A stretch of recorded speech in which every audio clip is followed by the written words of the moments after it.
Prissy Hawley at Right-Wing Tribune, two-time presidential loser John McCain's obsessive jealousy of Trump has been on full display since the day our new president was sworn into office. The 81-year-old traitor should have been put out to pasture long ago, but because term limits for U.S. senators don't exist, the dried-up old schmuck has been spending every waking hour plotting on ways to bring Trump down.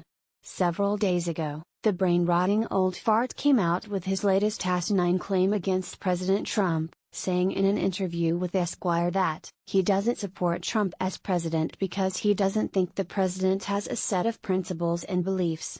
But just days after McCain decided to throw mud at Trump from his ivory tower, a disturbing skeleton from McCain's past is now starting to emerge, proving who really lacks principles in Washington, D.C. The past several months have been ridden with sex scandals surrounding many well-known liberals.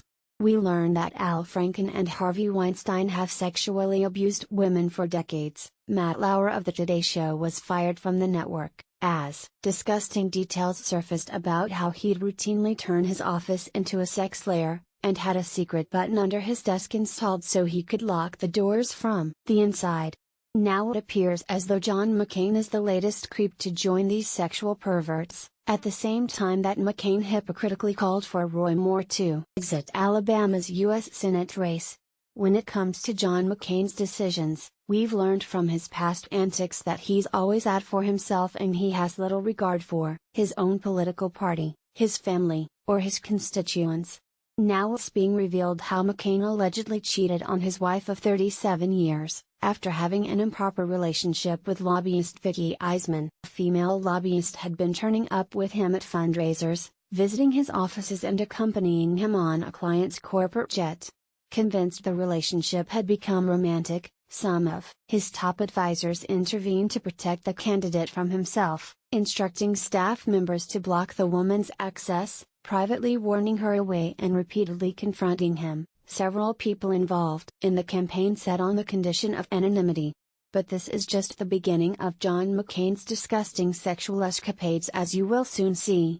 You're probably familiar with McCain's POW story, where in October of 1967, he was shot down and captured by the North Vietnamese and kept as a prisoner of war until 1973.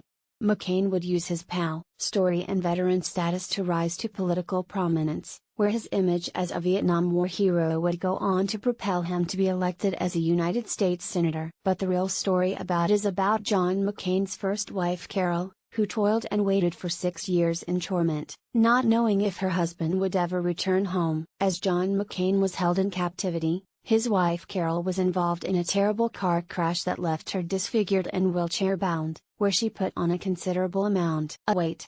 But John McCain would soon discard his first wife like a piece of trash, disgusted with how she now looked.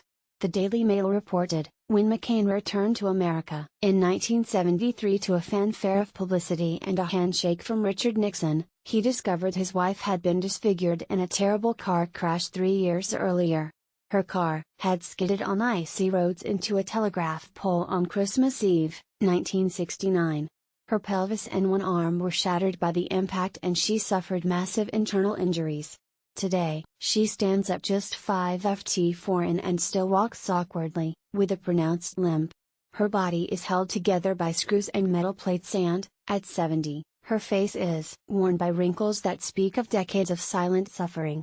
John McCain's first wife, who he dumped for a younger blonde, 18 years his junior, Carol, was no longer the famous beauty and swimsuit model that McCain had married in 1965, and he callously kicked her to the curb for a younger wife. McCain divorced Carol and married Cindy just 1 month later. Cindy was not only beautiful and 18 years his junior, but also the heiress to an Arizona brewing fortune. The couple met when John McCain was still married to ex-wife Carol.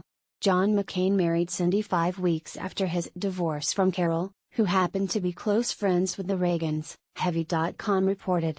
John McCain is the last person on the face of the planet who needs to be lecturing anyone about their principles given his shady past involving women. Be sure to share this story and help expose John McCain for the crooked man that he is. Not only is he a traitor to our country, but he's slimeball in his personal life as well. Trigger warning: Prissy Holly is a conservative journalist, professional she tea starter and disgruntled military vet who is very outspoken and doesn't give a flying crap about your feelings when exposing the truth. If you want your daily dose of news delivered in the most politically incorrect way as possible, make sure you follow Prissy here. Be sure to follow us on Nation in Distress and America's Freedom Fighters on Facebook.